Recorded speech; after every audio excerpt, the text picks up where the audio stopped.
Well, it's cold out here, Mike. Yes, it is. So we'll make this quick. Yeah. Welcome to another episode of Gray Hair Garage. What are we going to do on this episode, Well, Mike? on this episode, we're going to work on my 16, my daily driver. It's awesome, isn't it? I loved it when I saw it first. Anyway, What are we going to do? we're going to change oil. All right. And you're thinking, change oil? That's no big deal. Well, there's some people out there that actually don't do it because they're not really familiar with it. Yeah, you know, it's not that hard, but there's a few things you need to pay attention to, and we covered in the video. But yeah, I hope you enjoy this video, and yeah, maybe learn a little something. And this is the first of the series of do-it-yourself type of videos, just to kind of give you a little insight and, you know, how it's not so tough to do. Not a big deal. Yeah. We're gonna ease into And you hard can save things. some good money doing it. Yeah. So yeah, hope you enjoy. Cool. We'll see you Cheers. inside where it's a little warmer. Cheers. So, changing oil. So, first thing I want to talk to you guys. You know, everybody's changed oil at some point in time, but one thing I think kind of gets left out of the videos is when your car gets a little mileage on it, even when it's new, you want to check the oil before you change it. You want to make sure it's not burning oil, and as long as you're between the high level and the low level on the dipstick, you should be good. You're not burning any oil. I mean, you always take note of it where it's at. If you burn a little bit, that's fine. Even Ford's going to tell you that's fine. But if you're burning more than a quart in an oil change, there's a problem. And Right. you might want to address it.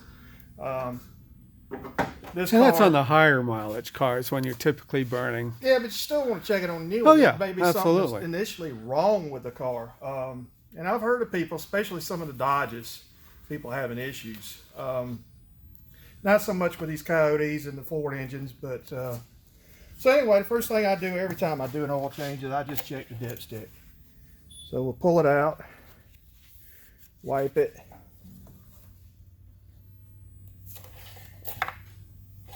check it, and you can kind of see between the two dots Perfect. right there. Yeah. And so this oil's got right at 5,000 miles on it, so about 100 miles shy.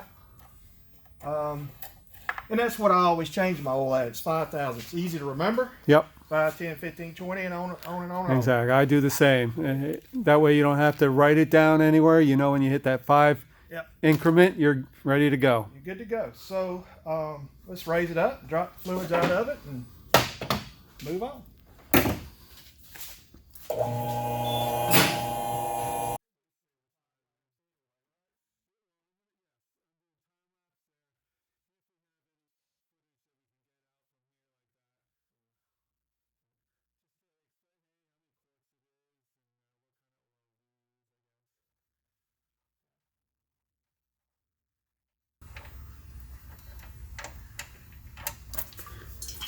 So there you go. 15 millimeter wrench. Remove the drain plug. Black Gold Texas Tea. Kind of one of those things I like to do just while the oil is flowing. Now I know this engine doesn't have it, but you can take your finger and just kind of stick it in the oil, and you can pull back and look for any metallic pieces in there. Right. Anything shining. Yep. This engine's always been good, so I don't expect any How many issues. miles on this engine, Mike? 60,000. 60,000. And I know a lot of the YouTubers talk about that barbecue tick and everything, but I haven't had any issues with this engine. Now, I used to run the Ford synthetic blend, which is you know what they put in for the factory. But then I watched kind of a couple of different reasons. Was you can't find the Ford oil. You can, but every time I go to get it, they're always out. And then you have to pay a high dollar for the quarts, and so I got kind of tired of it. And I watched this YouTuber, Project Farm, and he did kind of a shootout of all the oils out there, and it's kind of cool. And at the end of the day, Pennzoil came in second place to Anzoil. And I know you, Rich, you run Yep. Mobile One, and we've seen your engine. And it's in fantastic shape after 130,000? 116,000. 16. So And that's using Mobile One for the last 32 years. And when you saw it opened up, it was spotless, no sludge. It was beautiful. yeah, is a beautiful engine. I mean, the bores look great, everything looked great. So, you know, the wonderful thing about today's day and age is all the oils are pretty high much, quality. They're all quality. Yeah. I just chose Pennzoil basically because there's another Ford tech that recommends it. Project Farm did Sure. the shootout, and I can order it from Amazon because I'm inherently lazy. Yeah. I don't like going and buying stuff like that. I know. And so, One of the key things about oil change is really the most important is changing it at the right interval. exactly. Do not run oil for 20, 30,000 miles. You can say what you want about them. They tell you you can go 10,000. I would never do that. No. It's cheap. Oil still gets dirty. No matter what, it still gets dirty. Exactly. So, Yeah. So, you know, 5,000. ounce of prevention's worth a pound of cure, as they say. Exactly. So you know you can let this thing drip for days. Yeah. I just get the majority of Right. it out of there. It's not gonna hurt anything. Here's a key about changing oils that a lot of other people talk about. Do not use an impact on this stuff, people. Just use a wrench in your hand. Yeah. I mean, I had an oil pan that they give you free oil changes from the dealership after you buy a new car, and And they after zip it on with an impact. I don't know, they give you like 4 free. So I went to change it the first time by myself, and they'd wrinkled up the oil pan and stripped the damn thing. It's Yeah. just like, you know, Yep. they're not good at it. So the next thing I got to do is up under this little flap here, and I believe it's a 7 mil. I'm gonna pull this little flap loose Yep. Get access to the filter. to the oil filter.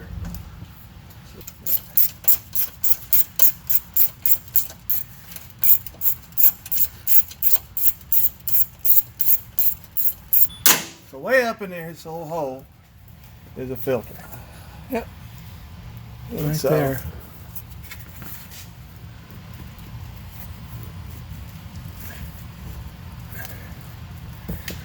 And don't forget to get the drip pan underneath it fairly Yeah. soon, because it'll start leaking right there. First thing it does is Yeah. start dribbling.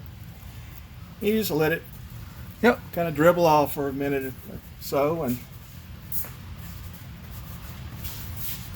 you kind of get up behind it, kind of speed up the process.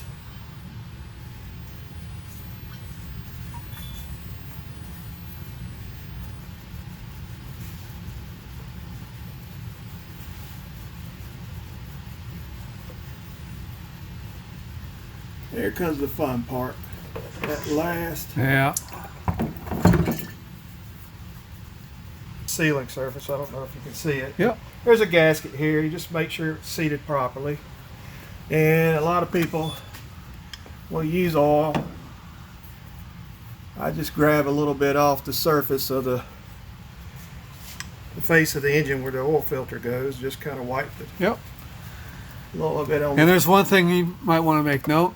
Always check to make sure that O-ring came off the old one, Yep. because Always. that can really bite you.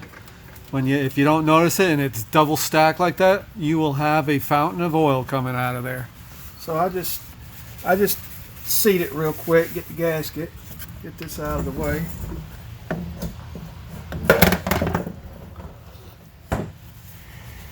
Wipe everything down. And so on this, I like to just kind of seat the seal, the little seal, flat seal, and then I'll just spin it till it just kisses a little bit, and then you want to go a half a turn, and you can mark the oil filter, whatever you want to do.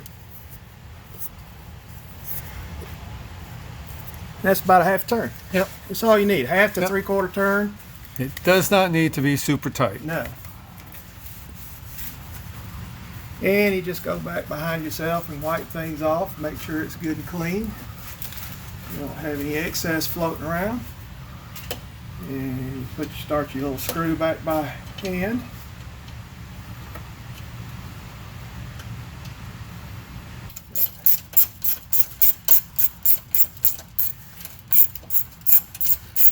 That's it.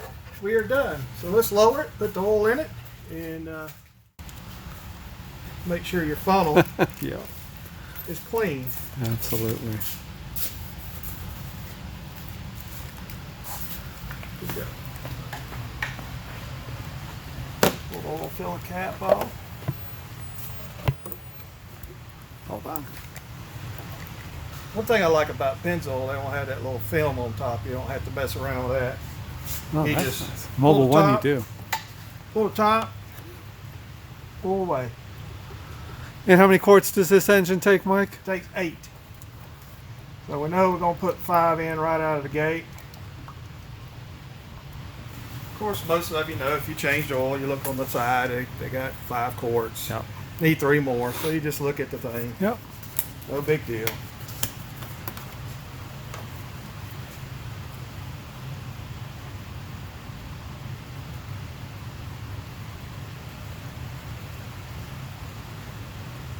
That's 2 quarts.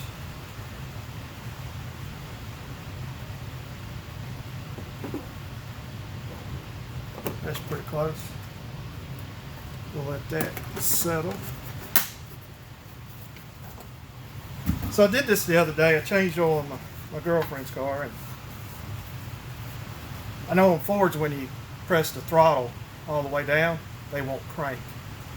And I do that after I do an oil change, let it build oil pressure, and then I'll let it fire up and run and check for leaks and things. Well, I did that on her car. Didn't work. It doesn't work. So it's not true on all vehicles. I see. Well, that's a nice feature because you're basically pre-charging all your oil passages by doing that without lighting off the car.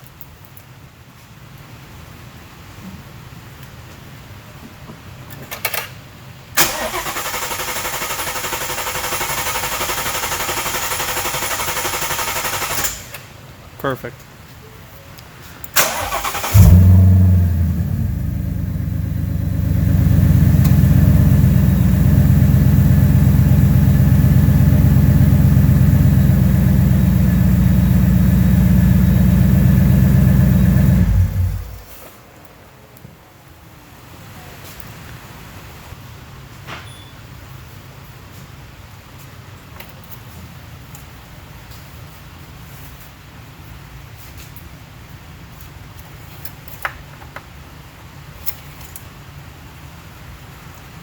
It's showing right on the line. Probably has it settled quite back down to the bottom. I'll check it one more time.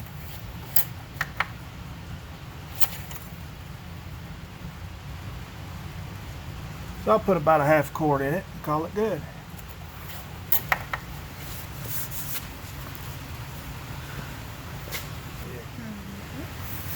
That's about what I left out of it.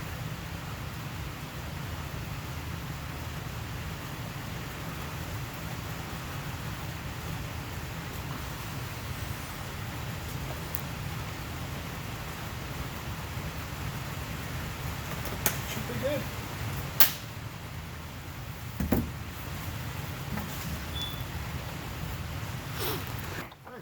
Excuse me.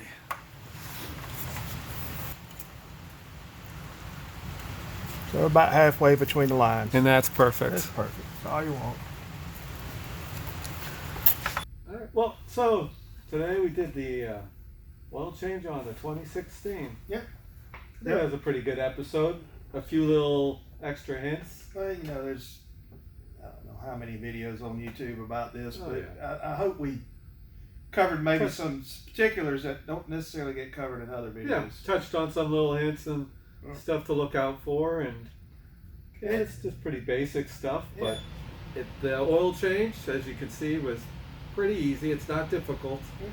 There's just a couple little things that are always nice to know when you're doing it, and help you along in knowing where the points are to fill and drain, which to us is pretty obvious, but not everyone. Yeah. And you know, like the hint where you had about checking the dipstick beforehand. I mean, that's a great hint, because that way you see if there's any problems with the engine before you even start. Because if you do it afterwards, you're not going to know. Well, that's kind of one of the things. If you're having somebody else change your oil and you're only doing it, They'll never tell you. They'll never tell you. They don't know. They don't care. Yeah, But they if don't you check got- it. If you got a warranty on your car, you want to know this thing before it runs out of warranty. Right. So you kind of need to be doing that.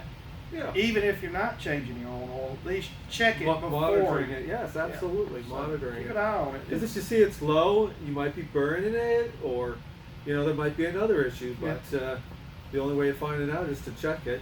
And a lot of people kind of miss that point. Yeah, that's So, probably it's the lifeblood of your engine. You need to keep Yeah. an eye on it. yeah, and I also liked your trick with being able to pre-charge the oil system with the Ford, at least. You Yeah. know, where you put the gas pedal all the way down, cranking, and it won't light off. That way, you're actually building up pressure in the oil passages, Yeah.